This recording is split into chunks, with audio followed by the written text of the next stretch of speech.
Radio Soupente, la station des rapins, sans foi, sans loi et sans cause, l'émission à racaille du 30 mai 2023. Vous venez d'entendre Aux armes de Mélismel, enfin, une toute petite partie de cette immense chanson de combat. Et nous allons tenter, au cours de cette nouvelle émission, de porter notre regard en marge sur l'art et de dénoncer les sales coups de la politique politicienne en toc. Une émission dont la partie artistique sera consacrée aujourd'hui à... Alors Faith Ringgold, une artiste afro-américaine qui a aujourd'hui 93 ans et qui est exposée au musée Picasso à Paris. Et un artiste qui a été connu, qui l'est moins aujourd'hui, qui a déjà été un peu oublié, Jaber, qui était un Algérien qui est venu à Paris très jeune, qui a fait à peu près tous les métiers et qui a consacré une grande partie de sa vie à la peinture, à la gouache, au dessin, etc. Et qui l'éparpille un peu partout dans Paris. C'est des milliers de dessins, des milliers de petites peintures de gouache, etc. qui donnaient aussi assez régulièrement aux gens qui n'avaient pas assez d'argent pour se les acheter, alors quoi que c'était pas cher du tout. Il y en avait aussi sur les quais de Paris avec des pianistes qui les affichaient. Voilà, écoutez, bonjour à tous et vous pouvez nous mettre un petit mot sur notre mail artracaille@orange.fr.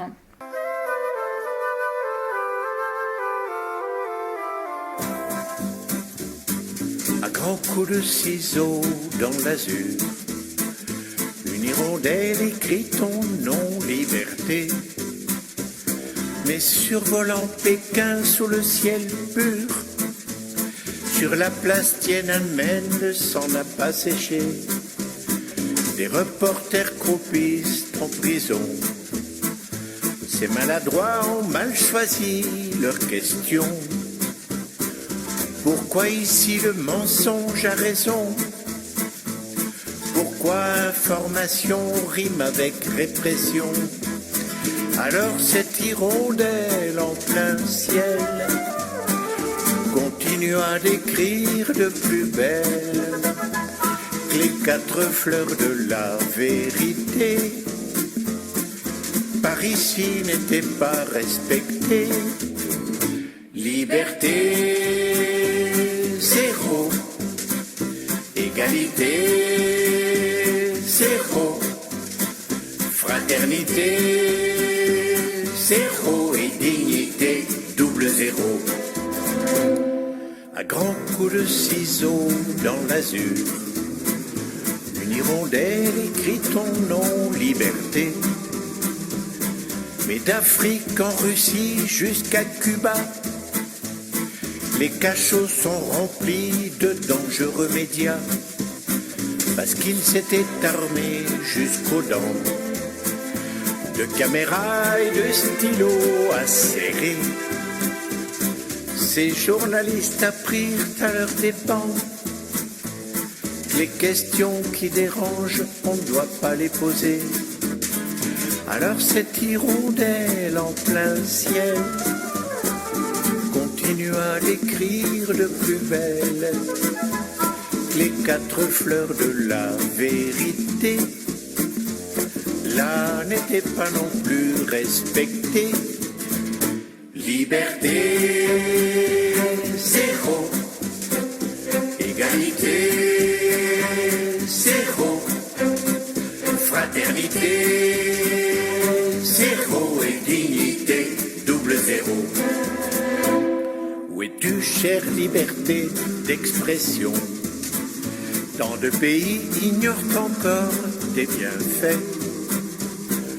Pauvre Scheherazade, j'ai l'impression, dans tout le Moyen-Orient, qu'on t'a coupé le sifflet. Partout les femmes y sont humiliées. Intolérance et fanatisme y sont rois. Lapidation, lynchage et mains coupées sont les pétales des fleurs qu'ils font pousser là-bas. Mais il y aura toujours une hirondelle pour dessiner du bout de son aile ces 4 fleurs de la vérité. partout elles ne sont pas respectées. Liberté, zéro.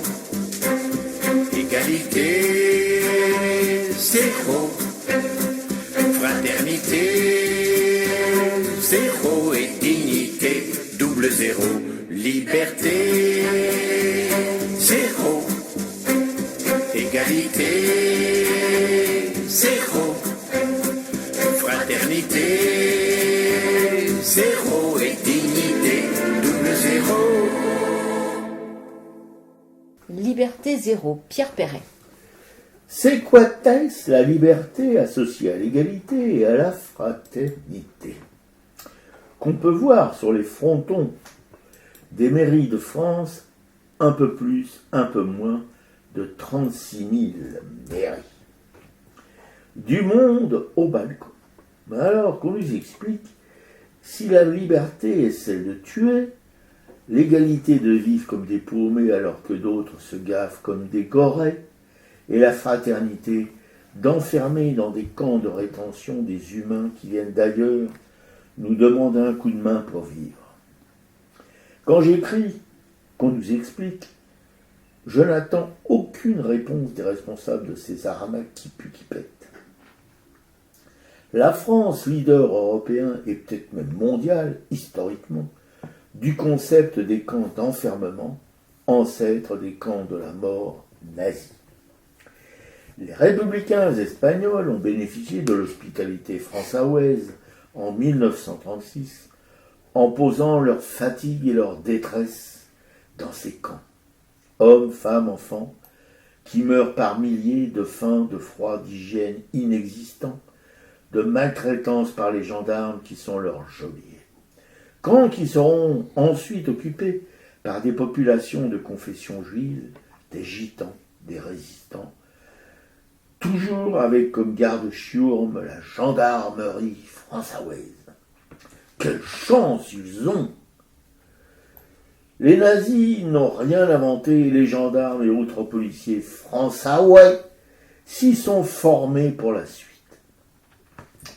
Répression des grévistes, des nord-africains et des manifs de toute nature jusqu'à aujourd'hui, hier, demain.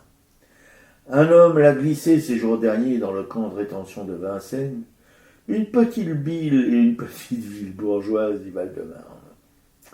Près d'un petit bois où Louis IX rendait, dit-on, mais va savoir Charles, ce qu'il y a de vrai dans cette histoire de France raturée. La faute n'a pas de chance qu'il ait clapoté, le rétentionné.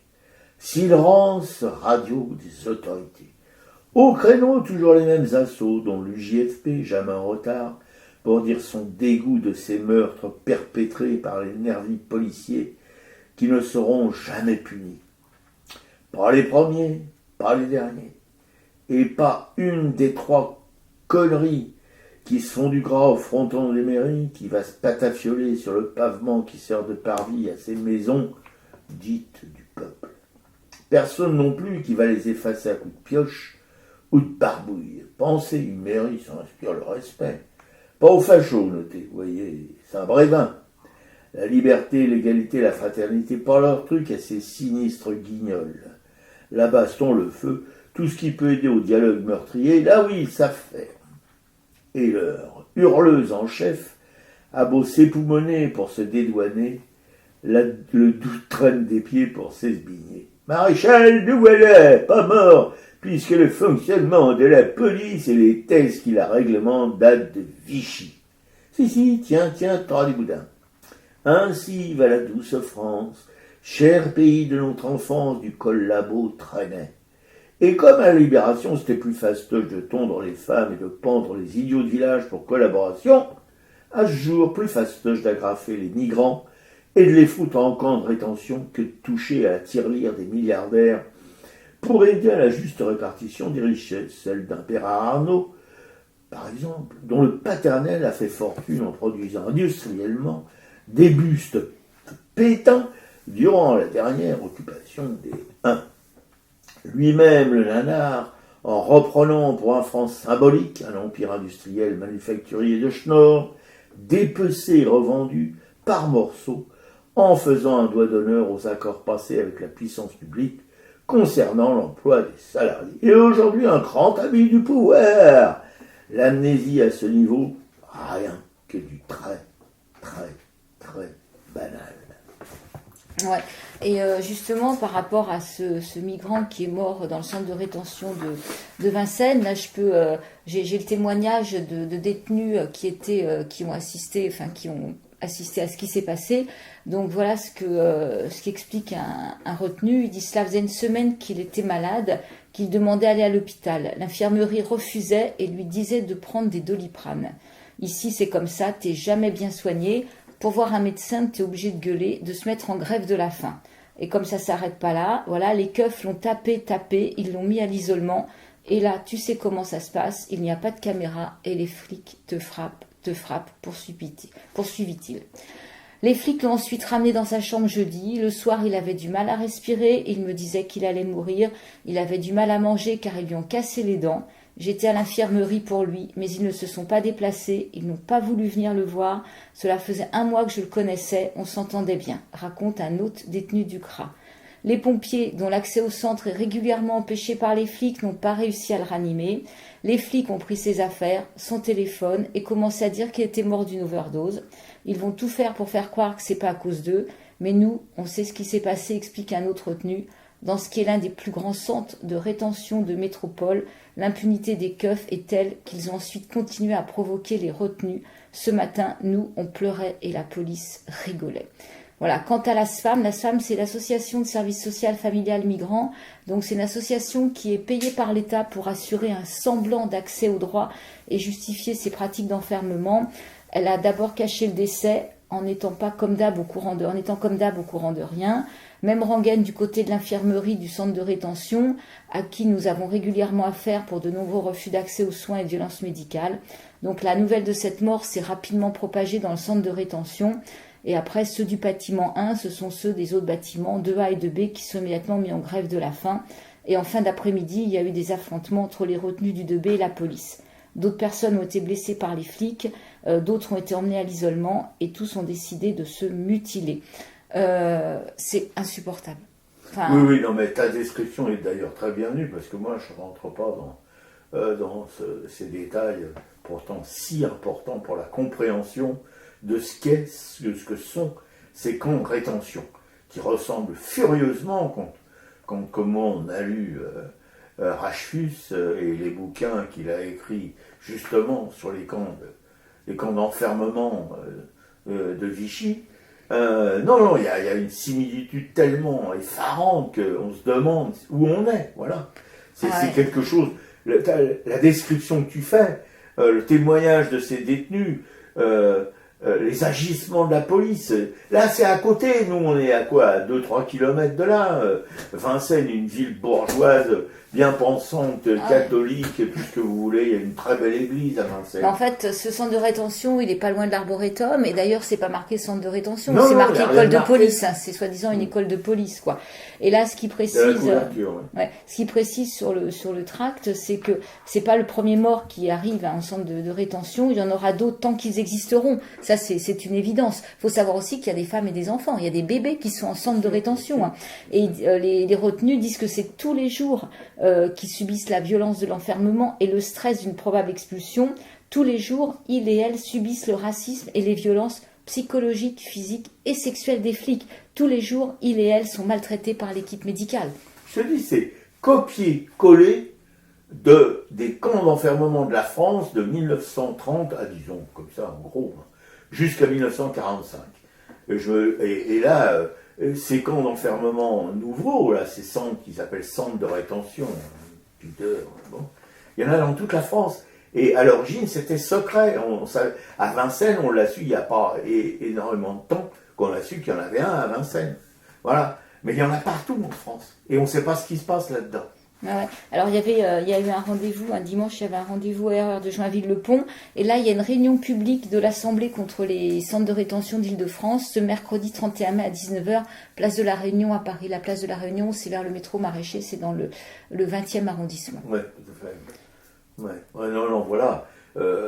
Merci Dominique de donner toutes ces précisions. parce qu'il faut quand même aller au fond des choses et dire dans le détail ce que c'est réellement que ces camps de la mort, parce que c'est à peu près ça, quoi, voilà. Évidemment, il n'y a pas de four crématoire, enfin, pas encore. Il n'y a pas de chambre pour gazer les gens, enfin, pas encore. Mais on est sur le chemin de la route de choses aussi terribles que ça. Bah, on les assassine, là, clairement. Bah oui, refuser des soins à quelqu'un qui est malade, le taper, enfin, c'est le frapper quasiment à mort. Enfin, c'est quand même... effectivement, c'est incroyable. Mais c'est vrai que quand on a un peu suivi l'histoire, comme tu parlais des républicains espagnols, quand on a vu ce qui s'est passé dans les camps en France, on sait que tout est possible. Tout est possible. Rien n'a changé.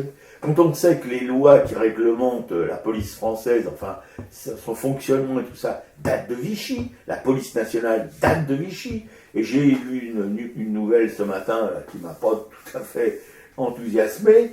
Il paraît qu'on forme en ce moment des policiers au tir de lance-grenades. Voilà. Et alors, de la manière dont... j'ai lu ça sur Le Monde, sur mon ordinateur, évidemment. Voilà. Et il disait que c'était une formation telle que ça va être un massacre avec les gens qui sortent de cette formation, quoi, parce que ils apprennent rien du tout et ils sont complètement incompétents pour se servir de ces outils et que ça va continuer, ça va se jouer sur la vie des manifestants. Alors il nous bassine avec dire oui, les manifestations c'est constitutionnel, alors pas de souci, hein, mais ça c'est, il faut attendre toujours le mais. Constitutionnel, mais alors que si c'est constitutionnel, il n'y a pas de mais. Voilà, c'est constitutionnel, point, pas mais, point. Voilà, et c'est d'ailleurs ce qu'on a vu aussi dans l'Assemblée Générale de Total de vendredi, où il y avait quand même pas mal de militants écologistes qui sont venus bloquer l'AG de Total Energies, ce qui s'était déjà passé un an auparavant. Et Total n'est pas la seule qui est visée par des actions comme ça. Ça c'est plutôt bien de s'inviter dans ces soirées où à coup de petits fours on se répartit les dividendes gagnés sur le dos quand même de la planète. Faut pas se faire d'illusions. À Shell, le pétrolier Shell aussi à Londres, il n'y avait pas eu sa réunion annuelle avait été empêchée. L'Assemblée générale de BNP Paribas avait été aussi perturbée par des membres d'un collectif scientifique en rébellion. Et derrière donc cette perturbation de Total, c'était à la salle Pleyel. Il y a beaucoup d'organisations qui se sont retrouvées. On trouve Alternativa, les Amis de la Terre, la NV COP21, ATA, Greenpeace, Extinction Rébellion, enfin voilà, qui sont venus dénoncer quand même le fait que Total va se répartir ses bénéfices records alors que la planète est en train de mourir sous des projets mortifères d'énergie fossile. Enfin, c'est quand même terrible, et que ces manifestants étaient assis par terre et qu'on leur a balancé une grenade alors qu'ils étaient vraiment dans la non-violence complète, quoi. C'est jamais parce qu'on essaye de nous faire croire, mais il n'y a que les imbéciles qui y croient ou ceux qui veulent y croire, que si vous voulez les manifestations, etc., la violence, elle vient des manifestants. Mais non, pas du tout. On a remarqué, nous qui avons participé à quelques-unes quand même, il n'y a pas tellement longtemps non plus, que chaque fois qu'il y a de la violence, elle est provoquée par les flics. Voilà. Il y a peut-être quelques jeunes gens dynamiques habillés en noir avec des parapluies qui attaquent des magasins ou des banques, etc., qui représentent ce qu'il y a de pire dans le paysage économique français.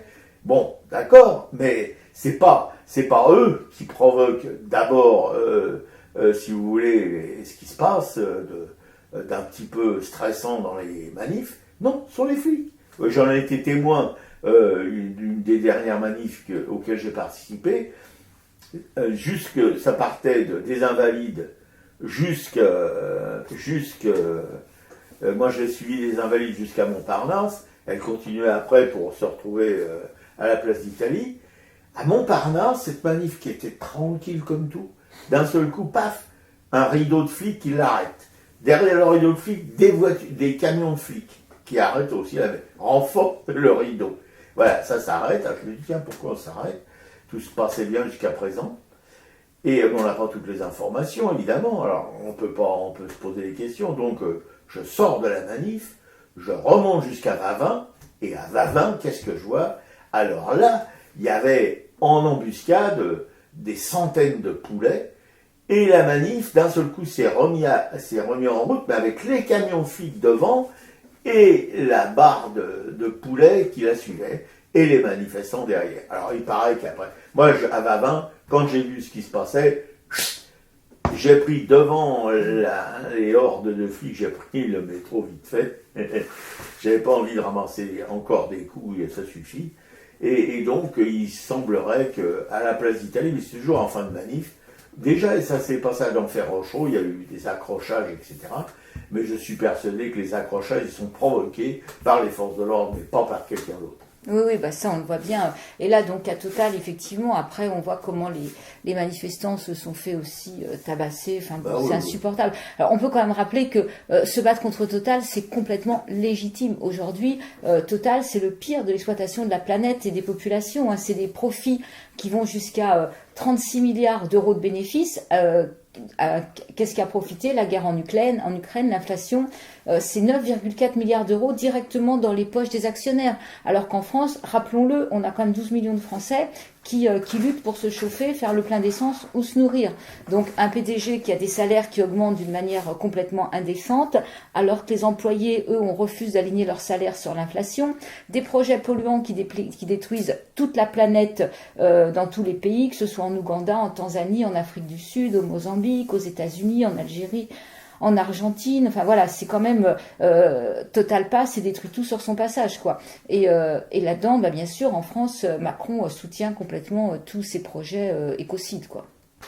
Voilà, donc ça c'est un premier point. Et je voulais aussi juste parler de l'intervention de Justine Triet, qui est la réalisatrice qui a eu la Palme d'Or à Cannes et qui en a profité, bon, après avoir remercié toute son équipe de tournage, de pointer justement ce qui s'était passé en France pendant toute ce début d'année, avec cette lutte contre la réforme des retraites qu'elle a vraiment applaudi. Elle a souligné la répression policière qui démesurée, et elle a aussi interpellé quand même la culture sur la marchandisation de la culture aujourd'hui, sur cette exception culturelle française dont elle a pu bénéficier, parce que elle, quand elle a commencé à travailler, c'était encore possible de faire des films sans être quelqu'un de reconnu, de pouvoir se mettre dans le milieu, et elle dit aujourd'hui ce sera plus jamais possible pour les jeunes réalisateurs. Donc elle a profité de sa remise de Palme d'Or justement pour faire ce discours, et ça je me dis bah au moins Cannes peut aussi servir à ça, c'est-à-dire que voilà, faisons un discours qui va être repris. Alors bien sûr ça a été repris, autant dire que toute la droite et la ministre de la Culture sont excédés par ce discours. Et que la gauche, bon forcément, enfin la gauche entre guillemets soutient ce soir. Mais en tout cas, je trouve que c'est bien justement de dépasser ce cadre juste purement remise de prix et paillettes à Cannes, quoi. Pour interpeller, pour dire ça. Il faut que le cinéma serve à ça aussi aujourd'hui, quoi. C'est ce que dit Adèle Haenel quand elle dit qu'elle quitte le monde du cinéma, parce que c'est un départ politique justement, parce que aujourd'hui... Et c'est que des nanas, on les entend pas les mecs. C'est beaucoup de femmes, effectivement. C'est beaucoup de femmes qui interpellent. Même aux États-Unis. Parce que effectivement, il y a aussi quand même toute cette violence envers les femmes qui est quand même implicitement soutenue dans ce milieu, quoi. Tout à fait. Un autre monde est possible, je l'ai vu de mes yeux vus. Il était debout, paisible, dans la rue. Coude à coude, une foule, hommes et femmes confondus, qui passaient comme une roue de bienvenue. Ensemble, tous ensemble, et qu'importe leur nom, je sais qu'ils me ressemblent, ceux qui disent non. Ils viennent de la misère, du chômage et des quartiers, où la vie est à refaire, à rêver. Des boulots plus que précaires, du mépris et de partout, où se nourrit la colère, le dégoût. Ensemble, tous ensemble, et qu'importe leur nom, mais sûr qu'ils me ressemblent, ceux qui disent non. Jeunes et vieux, solidaires, virés par les flibustiers, indiens, paysans sans terre, humiliés. Ils ont versé tous les pleurs, maudit toutes les prisons. Dis pourquoi auraient-ils peur et de quoi donc? Ensemble, tous ensemble, et qu'importe leur nom. Regarde, ils te ressemblent ceux qui disent non.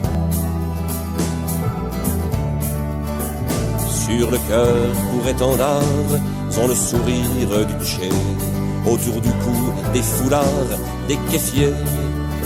La folie qui les habite exige pour les humains la justice et tout de suite et rien de moins. Ensemble, tous ensemble, et qu'importe leur nom. Regarde, ils nous ressemblent ceux qui disent non. Peuple d'en bas, fiers de l'être, ils vont tranquilles sachant qu'un nouveau monde est à naître maintenant. Que les barreaux, les murs infâmes, à force de les cogner, finiront par rendre l'âme, par céder. Ensemble, tous ensemble, et qu'importe leur nom. Mon Dieu, qu'ils nous ressemblent ceux qui disent non. Mais oui, ils nous ressemblent ceux qui disent non.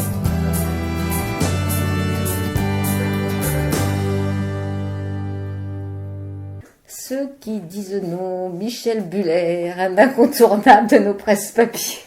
Et on